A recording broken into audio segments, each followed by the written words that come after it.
What's going on, Soul Tribe? I salute the divinity in you, and welcome to my channel, Alchemist. Justin here, and bringing another little nugget to add to the Soul Tribe archive. And in today's video, I'm going to be talking about Saturn in Sagittarius in the third house. Now, when we're talking about Saturn, the nature of Saturn is to help us endure. Saturn will show us where we can grow, where we need to put more discipline in, where we need to be more responsible. But when you put in the work with Saturn, Saturn can reward just as Big Papa, if not more so. But there is a list of requirements that Saturn doesn't give anything for free. And really, Saturn just shows us how we can cultivate our resources ourselves. And when we don't know something, then to go find those resources. So Saturn can be very beneficial in the long haul. And then we talk about Sagittarius. Sagittarius is the mutable fire sign. They're a masculine energy, so there's this active energy that goes with Sag. And their ruler is Big Papa, Jupiter. And so Sagittarius, I feel, has this ability of taking inspirations and really just making them larger than life. You know, Sag can really fuel and inspire. There's this optimism that comes with Sagittarius. Anything is possible, I feel, with Sag. There's a natural abundance that really comes with them. And then you get into the third house. The third house, by traditional astrology, that's where the house the moon rejoices in. But this was known as the house of the goddess. But it's the house where of short travels, of divination, especially in like the dream space. This is the house of communications, of your neighborhood, your relatives, family, siblings, and your like community space, your neighborhood. And so when you kind of combine these energies here, one, you want to look to Big Papa to see, is he witnessing Saturn, because Saturn and Jupiter are sect mates. And that's going to be something too. You want to look to see if you have a day chart compared to a night chart, because if you have a day chart, then Saturn will work a lot more beneficially for you, as opposed to a night chart. Saturn may stir up a little bit of trouble, but ultimately is going to be for your best good. You know, it just may bring about some extra challenges. But also, too, you'd be a Libra rising by whole sign.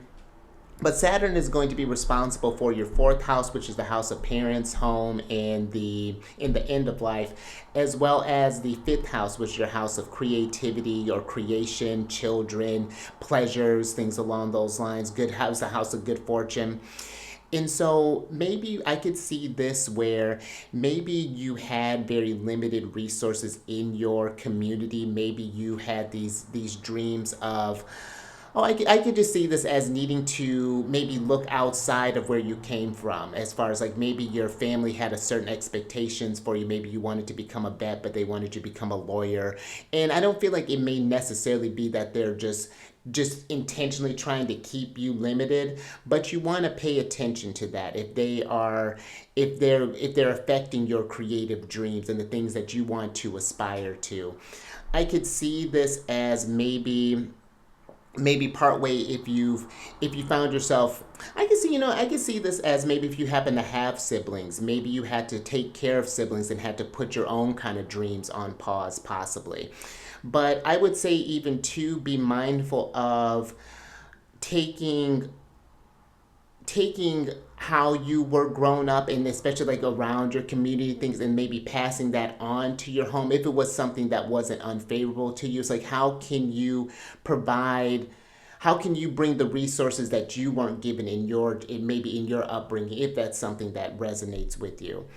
But I would think that, yeah, you may need to look outside of your initial community to find a different home space, because it may where it served its purpose, it may be, yeah, just kind of restricting your capacity as far as like where your actual dreams are. Oh, look at that.